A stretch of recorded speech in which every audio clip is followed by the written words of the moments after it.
পছন্দের মাছ বলে কথা, রান্না করে নিজেও খেলাম আর সবাইকে খাওয়ালাম। কয়েকদিন যাবত আমার পাঙ্গাস মাছ খেতে খুবই ইচ্ছে করেছিল, তাই আমার ভাগিনাকে বাজারে পাঠিয়ে দিয়েছিলাম পাঙ্গাস মাছ কিনতে। আমাদের গ্রামের বাজারে তেমন একটা বড় মাছ ওঠে না, হয়তো সাইজে 2-2.5 কেজির মতো পাওয়া যায়। 2.5 কেজি ওজনের একটা মাছ এনেছে, মাছটা এখনো জীবিত আছে। জীবিত পাঙ্গাস মাছ ছাড়া খেতে একদমই ভালো লাগে না। তো মাছটা এখন পরিষ্কার করে নিব। বাড়িতে একটা খোকসা গাছ হয়েছিল, তো সেখান থেকে কয়েকটা পাতা ছিঁড়ে নিলাম মাছটা পরিষ্কার করার জন্য। খোকসা পাতা দিয়ে এভাবে পাঙ্গাস মাছ পরিষ্কার করলে কিন্তু খুব সুন্দরভাবে পরিষ্কার হয়। আপনারা কে কে এই পদ্ধতিতে পাঙ্গাস মাছ পরিষ্কার করেন অবশ্যই কমেন্টস করে জানাবেন। একটা মাছ পরিষ্কার করতে না করতে এদিকে আমার ভাইও হাট থেকে একটা পাঙ্গাস মাছ এনেছে।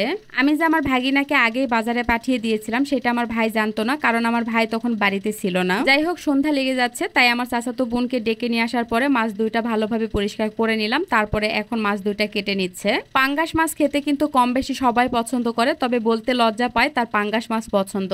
আমার কাছে মনে হয় 100% মানুষের মধ্যে অন্তত 90% মানুষ পাঙ্গাস মাছ খেতে পছন্দ করে। আমার কিন্তু ভীষণ পছন্দের একটা মাছ। আমার আব্বা মারা যাবার পর থেকে অন্তত 7-8 বছর এই মাছটা খাইনি, তবে এখন নিয়মিত খাই। আচ্ছা, আপনারা কে কে আমার মতো পাঙ্গাস মাছ খেতে পছন্দ করেন লজ্জা শরম বাদ দিয়ে অবশ্যই কমেন্টস করে জানাবেন। যাই হোক, মাছ দুইটা কেটে নেওয়ার পরে আমার ভাবি এবং পাশের বাড়ির ভাতিজি মিলে মাছগুলো খুব ভালোভাবে ধুয়ে নিয়েছে। এদিকে আমি রান্নাটা বসিয়ে দিয়েছি। প্রথমে ভাত বসিয়ে দিয়েছিলাম, তো ভাত হওয়ার পরে নামিয়ে নিলাম। এখন তরকারি রান্না করব।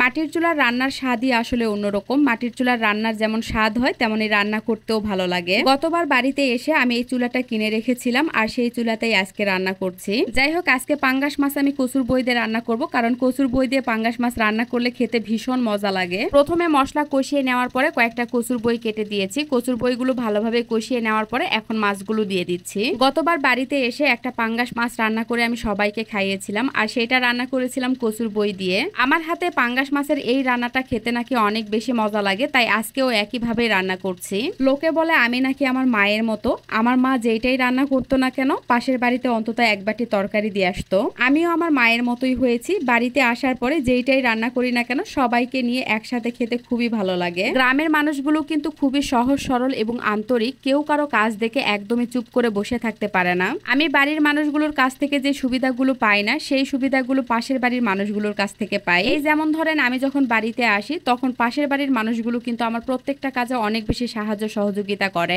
যে মানুষগুলো আমার জন্য এতটা করে সেই মানুষগুলোকে আমি কিভাবে বা ভুলে যাই। যাই হোক, পাঙ্গাস মাছের তরকারিটা নামিয়ে নেওয়ার পরে আমি কচুর লতি বসিয়ে দিয়েছিলাম, আর কচুর লতি রান্না করলাম পাঙ্গাস মাছের তেল দিয়ে। কচুর লতি রান্না করা হয়ে গেল, তারপরে তরকারিটা নামিয়ে নিচ্ছি। যেহেতু বাড়ির টুকিটাকি কাজ করে নিচ্ছি, বাড়িতে 3-4 জন মিস্ত্রি ছিল, তাদেরকে সকাল এবং দুপুর রান্না করে খাইয়েছি। আবার রাতের বেলাও রান্না করলাম। আজকে সকাল দুপুর রাত 3 বেলা রান্না করা পড়েছে। রান্না বান্না করা হয়ে গেল। এই তো 2টা তরকারি রান্না করলাম, পাঙ্গাস মাছ আর লতি।